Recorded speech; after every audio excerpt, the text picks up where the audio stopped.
What about you, Panya? Yes. Do you think we're seeing improvements? We also see that some improvement after we had the law. Of course, more report from the women on when they suffer from domestic violence or sexual rape. And we could also see some change, although it changed for a while and then come back to the bad situation again in the community where we work. Like the men seem scared of the law as well when they heard about the law. It seems like some good example that we have from the community. Before they use physical violence, like beating the wife, but now they just change to just verbally. Like that's one positive sign. However, we still see a lot need to be working on because like this is small number compared to the whole country or like population in the whole country. Still a lot of people do not understand the law. Still local authority, local government do not know their responsibility to address the issue. Still the issue of corruption is one of the main problems in Cambodia. It's all of these factors also hidden the effectiveness of implementation of the law. So are women in Cambodia becoming more courageous? Are they being backed up by the laws?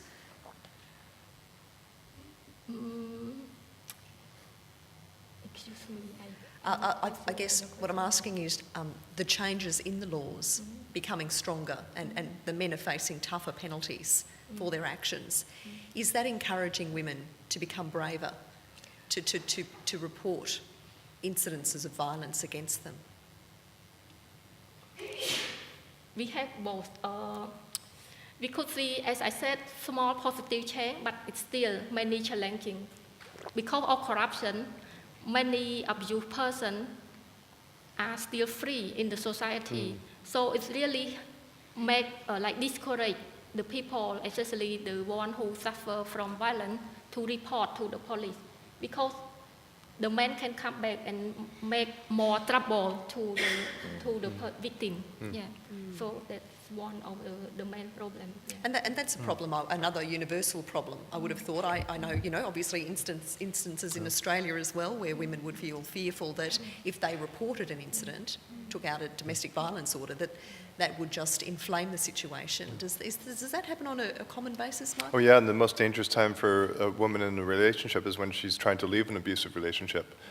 Most murders of women take place in that context, when a woman is trying to escape an abusive relationship or has ended a relationship. That becomes the most dangerous time. So that, again, it means that we need more than the laws. We need ways of implementing them. I just heard recently in Austria, they've passed new laws where instead of a woman having to flee a relationship, when there's a report, basically they take the man out and they stick him in I don't know if they call it a shelter, but they put him in a shelter. It's not a jail, but it's they say, okay, you forfeited your right to be in this house by being abusive, and so they take him out into a context where both they can be watching him, but also give him support and help that he needs to change his behavior. That sounds sensible, doesn't it? It does to me. Yeah. Ladies and gentlemen, I'd like to throw it open to you now. If you have a question that you would like to ask any of our panellists, just raise your hand. We do have some roving mics that we can bring around to you. There's one just over here. Thank you.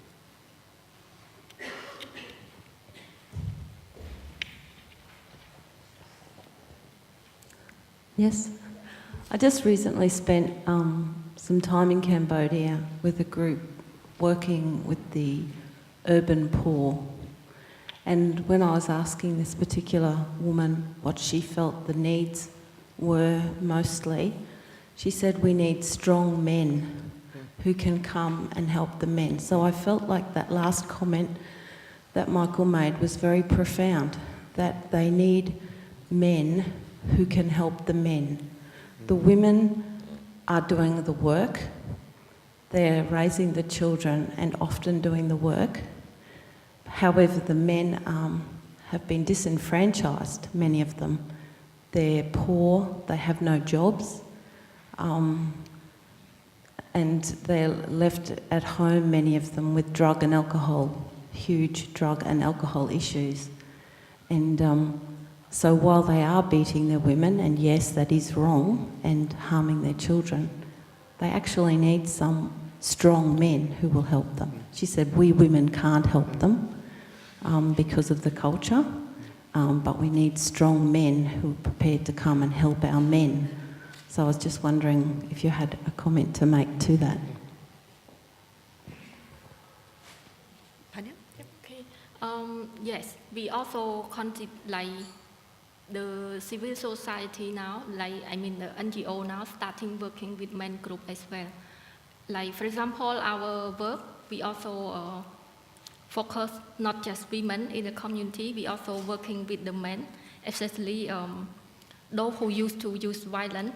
We try to engage them in different activities, not just talk directly about the violence against women, but like because we have other activities like meeting and discussion about general development issue in the village. So we also involve them, and we start to invite them to attend a training, how to, like how we say how to work with men. And in the training, we let them to reflect on their own needs, their own issue, discuss with other men, not women, and also let them to like discuss about what they think that women are, like what issue that women would have, and what issue that they have in their own, and what make them use violence. And it's also come up with a different issue, like they also have their own concern and worry, and they don't know where to throw this out. So they just use alcohol as a, how to say this, it's like as an excuse to use alcohol, and then after when they got drunk, they just throw their anger to the family. Yeah. So this kind of discussion, and then lead them to think about, okay, so what their dream? They also have the dream, like they also want a happiness family. So what they can do, what they can manage their anger. So we also have some, again, small example from the men who change. Like before, when they angry with the like when they are not happy about something in their house, they just cause the trouble to the wife, or blame the wife, or beat the wife. But later, when they are not happy about something in their house, they just get away, like get along with their friend and talk to the friend. And we also encourage men, like we support men coming to meet in a regular time. It depends on their availability. It could be also like fun activity, like we also have like some similar football, but not football, some sport activity, so that they can release stress and discuss with other men. It's an interesting notion, isn't it? You know, using men to help other men. How does that start? How do we develop programs like that? I mean, the thing is that men look to other men to define what it means to be a man. And so it is so critical that whether it's a campaign to end violence against women, or to transform fatherhood and to make sure that men are equally involved in raising our children, we've got to find ways to engage men and boys, not just to speak at them, but to find vehicles to encourage men and boys to take action, to figure out how they will reach out to the men around them, because that will be the key influence on them. And as soon as we begin to do that, I believe, sometimes I'll be asked, like, well, are men going to be receptive to this? And here's an experience I keep having. I'll be giving a talk, not to an audience like this, but let's say in a school where the students have to be there, or in a community where the men feel they've been dragged by their wife to a talk.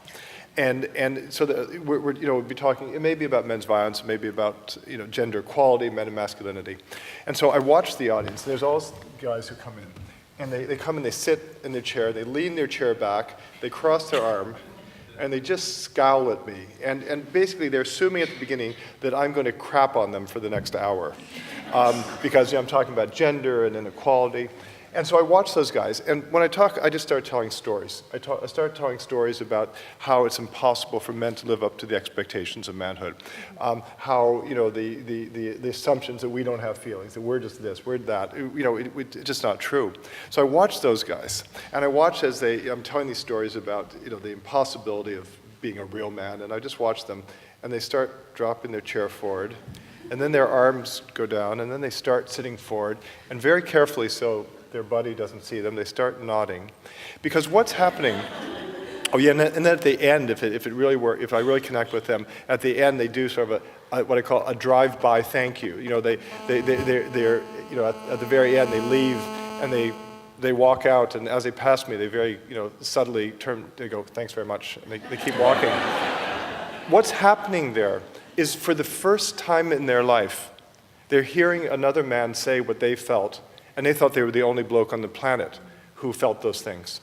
What we're doing when you talk about men reaching out to men, when you talk about, and I love what you said just about about trying to think about with empathy, feeling what they're feeling, not to make excuses for abuse in any way. Of course not. There's no excuse, but to try to reach out to these men. What we're doing is, for the first time in their life, we're having an authentic conversation with them. Men have waited their whole life to have this conversation. And so if we begin to do it, and we do it with passion, compassion, empathy, but also saying, as we've all been saying very clearly, none of this is an excuse for abusive behavior. But we're going to challenge the abuse, but brother, we're there for you. We're there for you. We're going to be at your side. We're going to be supporting you. And men have waited a long time for that from other men. This is a bizarre thing. Men control the world, and yet we haven't provided that at all for each other.